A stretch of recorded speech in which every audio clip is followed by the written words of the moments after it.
صبح کے گئے رات گئے لوٹتے، اور انہوں نے ابھی تک اس کے المیہ پر اس کے سامنے کوئی تبصرہ نہیں کیا تھا، جس سے اسے گمان ہوتا کہ جیسے ان کے علم میں ہی نہیں ہے۔ بہرحال اسے یہی ٹھیک لگ رہا تھا کہ ہر وقت اس کے سامنے اس ذکر کو چھیڑ کر یہ احساس نہیں دلایا جاتا کہ اس کے ساتھ کوئی سانحہ ہوا ہے، اور جیسا کہ اس کا دل چاہا تھا کہ کچھ وقت کے لیے اسے تنہا چھوڑ دیا جائے، تو یہاں اپنے آپ تنہائی میسر آ گئی تھی۔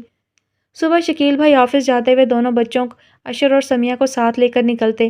اس کے بعد سمیہ بھابھی بھی بس 10-15 منٹ اس کے پاس بیٹھتی، پھر جو وہ ملازمہ کے ساتھ گھر کے کاموں میں لگتی تو دوپہر تک انہیں اس کے کمرے میں جھانکنے کی فرصت نہیں ملتی تھی، کیونکہ اس دوران کبھی ان کو کوئی ملنے والی آ جاتی، یا اگر انہیں کسی کے ہاں جانا ہوتا تو ہی آتی تھی۔ پھر دوپہر میں اشر اور سمیہ کے آنے سے کچھ دیر کو ہلچل مچ جاتی، لیکن کھانے کے بعد پھر وہی خاموشی کہ سیما بھابھی کے ساتھ بچے بھی سو جاتے تھے، اور اس کا سونا جاگنا، بلکہ شاید ہونا نہ ہونا بھی برابر تھا، کیونکہ وہ بہت گمسم ہو کر رہ گئی تھی۔ اس کے پورے وجود میں بس ایک ذہن تھا جہاں دریچوں کے کھلنے اور بند ہونے کی آوازیں گونجتی رہتی تھیں۔ سارا دن اور کبھی ساری رات ان کھلتے بند ہوتے دریچوں پر نظریں جمائے جمائے اس کی آنکھیں تھک جاتیں، پھر بھی وہ ان میں دیکھتے رہنے سے باز نہیں رہتی تھی۔ کیسی دل فریب حقیقتیں تھیں جن پر خواب کا گماں ہونے لگا تھا۔ مجھے یقین دلاؤ آس کہ تم میری ہو چکی ہو، اور اگر یہ خواب ہے تو مجھے ہمیشہ کی نیند سلا دو۔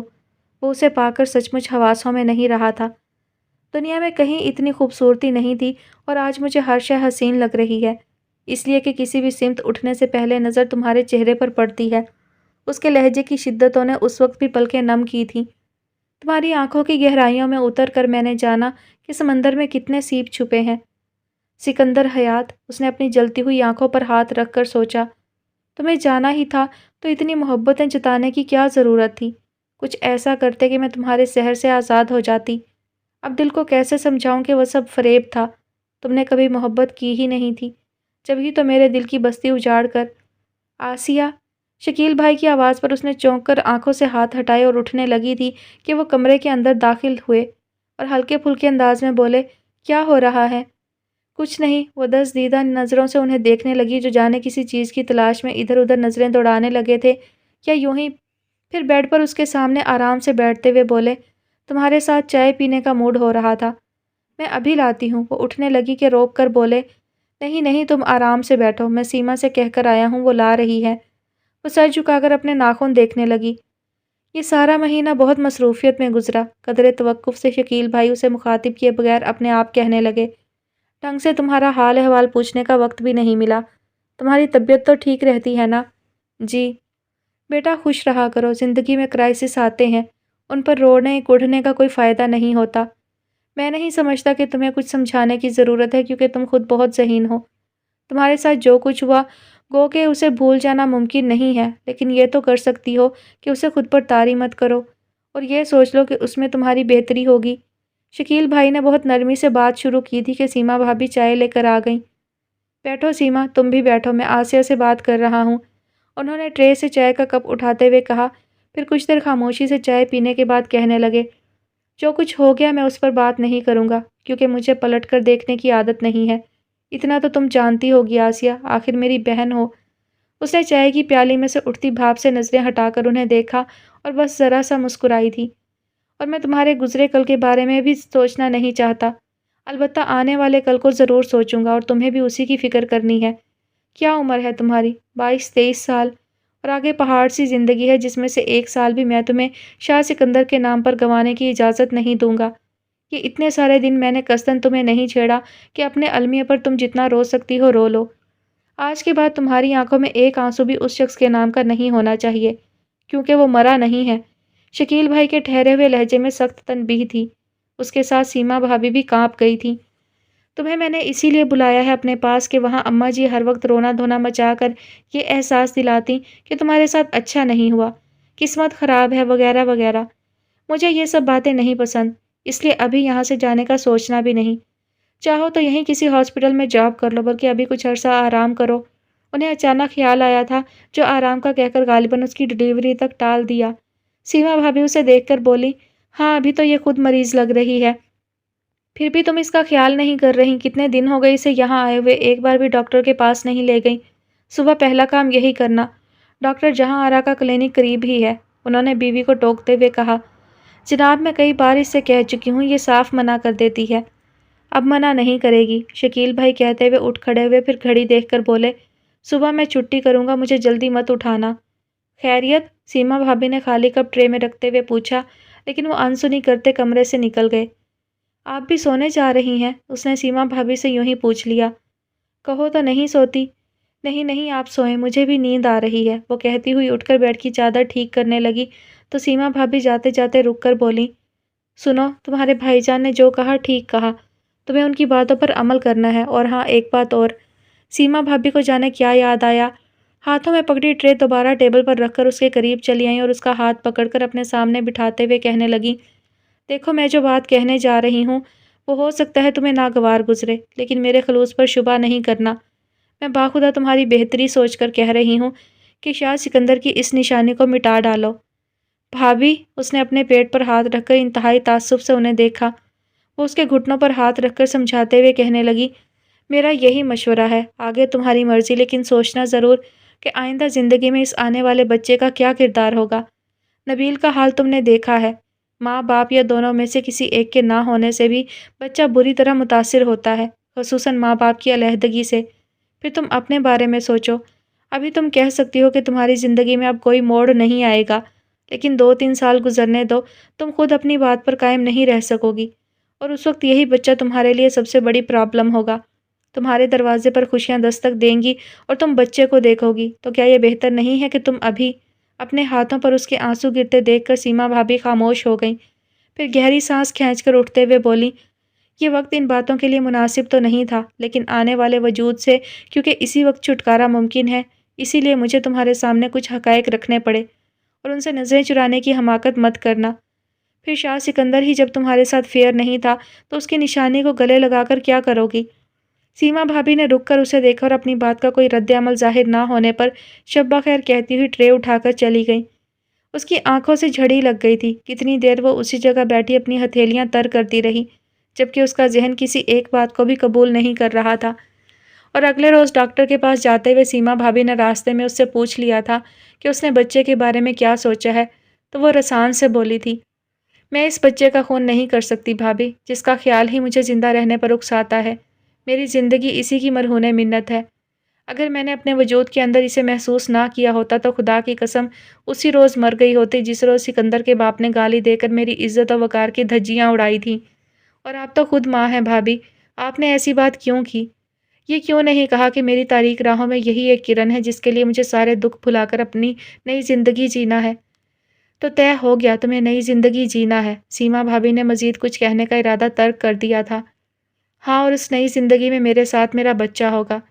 میں نے شکیل بھائی کی بات مان لی ہے، میں اب کبھی پلٹ کر نہیں دیکھوں گی، خود روؤں گی نہ اپنے ساتھ کسی اور کو رلاؤں گی، یہ میرا آپ سے وعدہ ہے۔ وہ بڑے عزم سے بول رہی تھی۔ سیما بھابی کچھ حیران ہو کر اسے دیکھے گئیں، ایک ہی رات میں وہ کتنی بدل گئی تھی۔ وہ سیما بھابی کے ساتھ گھر کے کام کاج میں حصہ لینے لگی تھی، اور اشر سمیہ کے لیے بھی وہ ان کی پہلے والی پھپھو بن گئی تھی۔ انہیں ہوم ورک کرواتی، پھر چھوٹے موٹے گیمز، اور رات میں سمیہ کو اپنے ساتھ سلا کر اسے پریوں کی کہانیاں سناتی۔ یوں بہت حد تک اس کا دھیان بٹ گیا تھا، اور جو وقت تنہائی کا ہوتا اس میں وہ اپنے آنے والے کل کے بارے میں سوچتی تھی۔ یہ نہیں تھا کہ گزرے کل سے اس کا بالکل ناتا ٹوٹ گیا تھا، وہ تو اس کی زندگی کی ایسی سچائی تھی جس کا اس کے خیال میں گزرتا وقت بھی کچھ نہیں بگاڑ سکتا تھا۔ بس وہ خود ہی پلٹ کر دیکھنے سے گھبراتی تھی کہ کہیں پتھر کی نہ ہو جائے۔ بہرحال اسے اسلام آباد آئے 2 مہینے ہو گئے تھے۔ اس دوران کراچی سے جب بھی فون آیا، شکیل بھائی اور سیما بھابی نے اس کے کہنے پر بھی اسے کسی سے بات نہیں کرنے دی تھی، خود ہی اس کی خیریت بتانے کے ساتھ اس کی طرف سے پورا اطمینان دلا دیتے تھے۔ یہ احتیاط انہوں نے صرف اس لیے کی تھی کہ کہیں اماں جی اس کے زخموں کو نہ چھیڑ جائیں انجانے میں، جنہیں بھرنے میں وقت سے زیادہ ان کی کوششوں کا دخل تھا۔ اس کی خاطر دونوں میاں بیوی نے اپنی وہ تمام سرگرمیاں ترک کر دی تھیں جن میں وہ شامل نہیں ہو سکتی تھی۔ اس کے ساتھ یوں وقت گزارتے کہ اسے یہ تک احساس نہیں ہوتا تھا کہ کوئی اپنا کام چھوڑ کر اس کے پاس بیٹھا ہے۔ اس کے باوجود اب اسے اماں جی اور ابا جی کی یاد آنے لگی تھی، جن سے وہ کبھی اتنے دن دور نہیں رہی تھی۔ اس شام وہ شکیل بھائی کے پاس بیٹھ کر بہت عاجزی سے بولی تھی، بھائی میں اماں جی کے پاس جانا چاہتی ہوں، وہ مجھے بہت یاد آ رہی ہیں، اور ابا جی بھی۔ یاد آ رہے ہیں بیٹا تو فون کر لو، جانا ضروری ہے کیا؟ انہوں نے بڑے آرام سے مشورہ دے کر پوچھا۔ اگر آپ ضروری نہیں سمجھتے تو ٹھیک ہے، فون کر لیتی ہوں، اس نے کچھ اتنی مایوسی سے کہا کہ شکیل بھائی کو اس پر رحم آ گیا۔ میں منع نہیں کر رہا بیٹا، اصل میں میرا ارادہ اماں جی اور ابا جی کو کچھ دنوں کے لیے یہاں بلانے کا ہے۔ تم چلی جاؤ گی تو پھر وہ آنے کے لیے مشکل سے ہی تیار ہوں گے۔ ٹھیک ہے، پھر میں ان کے ساتھ چلی جاؤں گی، اس نے فوراً کہا تو شکیل بھائی اسے دیکھ کر سنجیدگی سے پوچھنے لگے، تم اپنے جانے کی بات کیوں کرتی ہو؟ یہاں تمہیں کوئی تکلیف ہے؟ اس نے نفی میں سر ہلا دیا۔ پھر پھر کیوں جانا چاہتی ہو؟ وہ جانے کیا جاننا چاہتے تھے۔ آپ کیوں چاہتے ہیں کہ میں آپ کے پاس رہوں؟ اس نے بہت ہمت کر کے ان سے سبب پوچھ لیا۔ کچھ دیر خاموشی سے اسے دیکھتے رہے، انداز ایسا تھا جیسے اس کے ذہن تک رسائی حاصل کر رہے ہوں۔ پھر قدرے مطمئن ہو کر بولے، اس کی کئی وجوہات ہیں جو میں ابھی بتانا نہیں چاہتا، بس اتنا سن لو کہ تمہاری بہتری اسی میں ہے۔ ابا جی آ جائیں تو میں ان سے بھی یہی کہوں گا کہ تمہیں یہیں رہنے دیں، اور بیٹا یہ بھی تمہارا اپنا گھر ہے، وہاں خلیل بھائی اور عدیل ہیں تو یہاں میں ہوں، کیا تمہیں ان بھائیوں سے زیادہ محبت ہے؟ آخر میں ان کے ہلکے پھلکے انداز پر وہ بے ساختہ مسکرائی تھی۔ پھر تیسرے دن ہی اماں جی اور ابا جی آ گئے تو ایک تو وہ پہلے ہی کافی حد تک سنبھل چکی تھی، ان کے سامنے خود کو مطمئن اور پرسکون ظاہر کیا۔ اس کے باوجود اماں جی اسے دیکھتے ہی رونے لگی تھی، جس پر شکیل بھائی خاصے انجان بن کر اس سے پوچھنے لگے، آسیہ یہ اماں جی کو کیا ہوا ہے، کیوں رو رہی ہیں؟ پتہ نہیں بھائی، وہ سٹ پٹا گئی، میں نے تو کوئی ایسی بات نہیں کہی۔ اماں جی آسیہ بہت خوش ہے، آپ اس طرح نہیں کریں ورنہ میں اسے یہاں سے بھی دور بڑے بھیا کے پاس بھیج دوں گا، شکیل بھائی نے قدرے خفگی سے کہا تو اماں جی اپنے آنسو دوپٹے میں جذب کرتے ہوئے بولی، کہیں نہیں جائے گی یہ، میں اسے اپنے ساتھ لے کر جاؤں گی۔ شکیل بھائی نے اس وقت کوئی تکرار نہیں کی اور اٹھ کر چلے گئے۔ تب وہ اماں جی کے گلے میں بازو ڈالتے ہوئے بولی، آپ روئیں نہیں اماں جی، میں آپ کے ساتھ چلوں گی، لیکن ابھی آپ شکیل بھائی کے سامنے ایسی کوئی بات نہیں کریں، وہ ناراض ہوتے ہیں، اور ٹھیک ہی ناراض ہوتے ہیں، جب اللہ نے آپ کو ان جیسے لائق و فرمانبردار بیٹوں سے نوازا ہے تو پھر آپ کو رونے اور فکر کرنے کی کیا ضرورت ہے؟ انہیں یہی بات تکلیف دیتی ہوگی کہ ان کے ہوتے ہوئے آپ پریشان ہوتی ہیں۔ آسیہ ٹھیک کہہ رہی ہے اماں جی، سیما بھابھی اس کی تائید کرتے ہوئے بولی، روتے وہ ہیں جنہیں آگے اندھیرا نظر آتا ہے، آپ کو اللہ نے ماشاءاللہ بہت نوازا ہے، آپ کو آسیہ کی فکر کرنے کی ضرورت نہیں ہے، اس کے بھائی کبھی اس سے غافل نہیں ہوں گے۔ میں جانتی ہوں اس کے بھائی اس کا بہت خیال رکھنے والے ہیں، لیکن اماں جی جانے کیا کہنے جا رہی تھیں کہ اسے دیکھ کر ایک دم خاموش ہو گئیں اور اس نے اپنے آپ سوچ لیا تھا، لیکن وہ مان نہیں دے سکتے جو ایک عورت کو اپنے گھر اپنے شوہر پر ہوتا ہے۔ کیوں کتنے بہت سارے دن گزر گئے، ابا جی کچھ دن بعد ہی واپس چلے گئے تھے اور اماں جی اس کے لیے وہیں رک گئیں، کیونکہ شکیل بھائی کسی طرح اسے کراچی بھیجنے پر تیار نہیں ہوئے تھے۔ پتہ نہیں انہوں نے اس کے لیے کیا سوچ لیا تھا، اور جانے اماں جی سے کیا کہا کہ اب وہ بھی یہی کہتی تھی کہ اسے یہیں رہنا چاہیے، اور اس نے ابھی تک کسی سے کوئی اختلاف نہیں کیا تھا، سب سن کر خاموش رہتی، لیکن اس کا یہ مطلب نہیں تھا کہ اس نے خود کو حالات کے رحم و کرم پر چھوڑ دیا تھا۔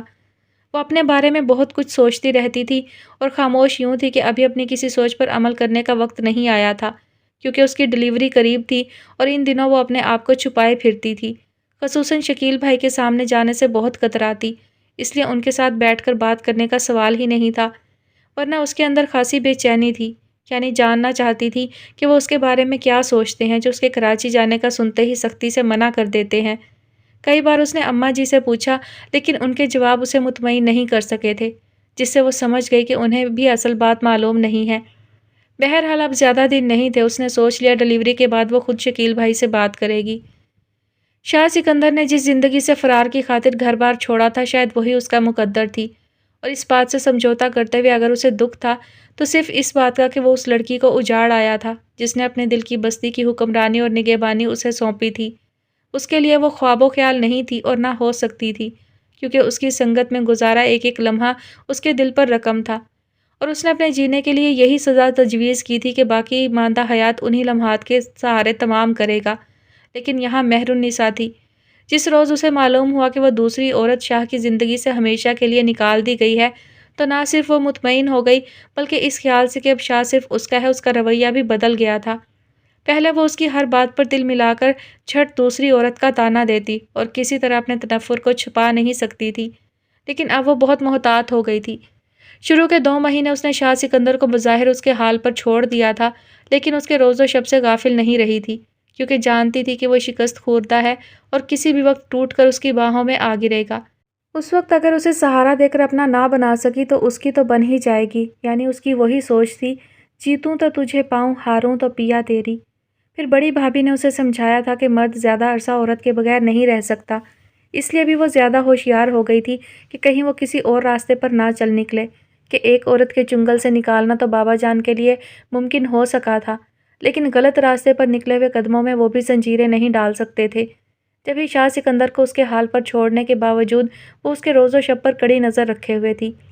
گو کہ شاہ سکندر نے آتے ہی اسے اپنے کمرے سے بے دخل کر دیا تھا، پھر بھی رات میں جب تک وہ سو نہ جاتا وہ کسی نہ کسی بہانے اس کے کمرے میں چکر لگاتی رہتی تھی۔ کبھی اس کے پریس کیے ہوئے کپڑے الماری میں رکھنے کے بہانے، کبھی بیڈ کی چادر تبدیل کرنا، کسی وقت بچے کو اس کے دروازے پر چھوڑ کر پھر اسے اٹھانے کے بہانے آ جانا، اور آخر میں دودھ کا گلاس رکھنا تو بہت ضروری تھا۔ اس وقت وہ بچے کو اس کے پاس بھیج کر خود شہر بانو کے پاس آ بیٹھی تھی، جس کی 2 ماہ کی بچی جانے کس تکلیف کے باعث رو رو کر ہلکان ہو رہی تھی۔ لاؤ مجھے دو، اس نے شہر بانو کی گود سے بچی اپنی گود میں لے لی اور ادھر ادھر سے چیک کرنے کے بعد کہنے لگی، اسے ٹھنڈ لگ گئی ہے، جیران سے کہو جلدی سے تیل گرم کر کے لائے۔ شہر بانو فوراً اٹھ کر چلی گئی اور جیران سے کہہ کر فوراً واپس بھی آ گئی تو وہ اسے دیکھ کر پوچھنے لگی، ہیٹر کہاں گیا اس کمرے کا؟ اتنی سردی میں تم نے بچی کو بغیر ہیٹر کے سلایا ہوا ہے؟ خراب ہو گیا تھا، میں نے غلام علی سے کہا بھی کہ آج ٹھیک کرا لے، لیکن شہر بانو دوبارہ اپنی جگہ پر بیٹھتے ہوئے بولی۔ غلام علی تو بس، مہرالنساء نے سر جھٹکا، پھر جیران کے آنے پر بچی اس کی گود میں دے کر بولی، اس کے سینے پر اچھی طرح مالش کر کے لپیٹ دو، ٹھنڈ لگ گئی ہے اسے۔ شہر بانو کچھ دیر جیران کو بچی کی مالش کرتے ہوئے دیکھتی رہی، پھر اس کی طرف متوجہ ہو کر پوچھنے لگی، تمہارا آقا کہاں ہے؟ اپنے باپ کے پاس، مہرالنساء اپنے اوپر لحاف کھینچتے ہوئے بولی، اب تو شاہ خود بھی اسے بلانے لگے ہیں۔ اور تمہیں؟ شہر بانو نے شوق و معنی خیز مسکراہٹ کے ساتھ اسے دیکھا تو وہ آہ بھر کر بولی، میری ایسی قسمت کہاں، مجھے تو دیکھتے ہی منہ موڑ لیتے ہیں۔ ارے ایسے ہی تمہیں ستانے کو کرتے ہوں گے، ورنہ تم سے منہ موڑا جا سکتا ہے بھلا؟ تمہاری موہنی صورت ہی تو انہیں کھینچ لائی ہے، شہر بانو نے اس کی ٹھوڑی چھو کر کہا۔ اچھا، وہ ذرا سا ہنسی، پھر بچی کو دیکھ کر کہنے لگی، تمہاری بیٹی اب سکون سے سو گئی ہے، اسے کمبل کے اوپر لحاف بھی اڑا دینا، میں صبح غلام علی کی خبر لوں گی، کوئی کام کر کے نہیں دیتا۔ حالانکہ میں نے اسے بہت تاکید کی تھی، لیکن شاید وہ بابا جان کے کسی کام سے چلا گیا تھا۔ یہ کام زیادہ ضروری تھا، وہ خود نہیں جا سکتا تھا تو کسی اور سے کہہ دیتا۔ مہرالنساء کہتی ہوئی اٹھ کھڑی ہوئی۔ اچھا میں چلتی ہوں، آقا کو دیکھوں سویا کہ نہیں، بہت شرارتی ہو گیا ہے۔ بیٹا کس کا ہے؟ شہر بانو نے کہا تو وہ گردن اکڑا کر بولی، میرا۔ پھر ہنستی ہوئی اس کے کمرے سے نکل کر اوپر آئی تو شاہ سکندر کے سامنے رک کر کوئی آواز سننے کی کوشش کی، لیکن اندر مکمل خاموشی تھی۔ وہ سمجھ گئی کہ بچہ سو چکا ہے اور شاہ سکندر کے بارے میں اس نے کوئی قیاس نہیں کیا۔ بہت آہستہ سے دروازہ دھکیل کر اندر داخل ہوئی۔ سرد ہوا کے جھونکے نے اس کے پورے وجود کو ہلا دیا۔ اف، پورا کمرہ ٹھنڈا ہو رہا تھا۔ گرم شال کے اندر ٹھٹھرتے ہوئے اس نے دیکھا شاہ سکندر ساری کھڑکیاں کھولے کھڑا تھا اور اس کے بدن پر صرف سلیپنگ سوٹ تھا، جبکہ گاؤن صوفے پر رکھا تھا۔ اس نے گرم لحاف میں سوئے بچے پر نظر ڈالی، پھر دھیرے دھیرے چلتی ہوئی شاہ سکندر کے قریب جا کھڑی ہوئی اور آسمان کے سینے پر جگمگاتے ستاروں کو دیکھ کر کہنے لگی، ان ستاروں سے اپنا احوال نہیں کہنا شاہ سکندر، کیونکہ یہ میرے ہم نوا ہیں۔ شاہ سکندر اس کی آمد سے بے خبر تھا، آواز پر چونک کر دیکھنے لگا۔ سیاہ شال میں لپٹی وہ جیسے ابھی ابھی ستاروں کے جھرمٹ سے نکل کر آئی ہو۔ اس کا ملکوتی حسن ہمیشہ سے مدہوش کر دینے والا تھا اور شاہ سکندر مدہوشی میں اسے دیکھ رہا تھا۔ آپ کو آئے تو جمعہ 8 دن ہوئے ہیں، اس سے پہلے ان ستاروں سے پوچھو کس نے اپنی راتیں آنکھوں میں کاٹی ہیں، کبھی یہاں اس دریچے میں کھڑے ہو کر، کبھی وہاں کروٹیں بدل بدل کر۔ یہ میرے رت جگوں کے گواہ ہیں، ان سے اپنا احوال کہیں گے تو یہ آپ پر ہنسیں گے اور مجھے اچھا نہیں لگے گا۔ وہ اس کی طرف دیکھے بغیر اپنے آپ بول رہی تھی، پھر ایک کے بعد ایک ساری کھڑکیاں بند کر کے پلٹی تھی کہ شاہ سکندر نے اسے بازوؤں میں دبوچ لیا۔ مجھے تم سے نفرت ہے مہرو، میں تم سے نفرت کرتا ہوں، ساری دنیا سے نفرت کرتا ہوں، اپنے آپ سے بھی۔ بولتے ہوئے اس کی سانسوں سے اٹھتی ناگوار مہک سے مہرالنساء کو چکر سا آ گیا۔ پورا زور لگا کر اس کے بازوؤں سے نکلنے کی کوشش کرنے لگی، لیکن وہ اپنے آپ میں نہیں تھا، نفرت کے اظہار کے ساتھ اس پر حاوی ہو رہا تھا، اور مہرالنساء جانتی تھی وہ شکست خوردہ ہے، کسی بھی وقت ٹوٹ کر اس کی باہوں میں آ گرے گا، اور شاید وہ وقت آ گیا تھا۔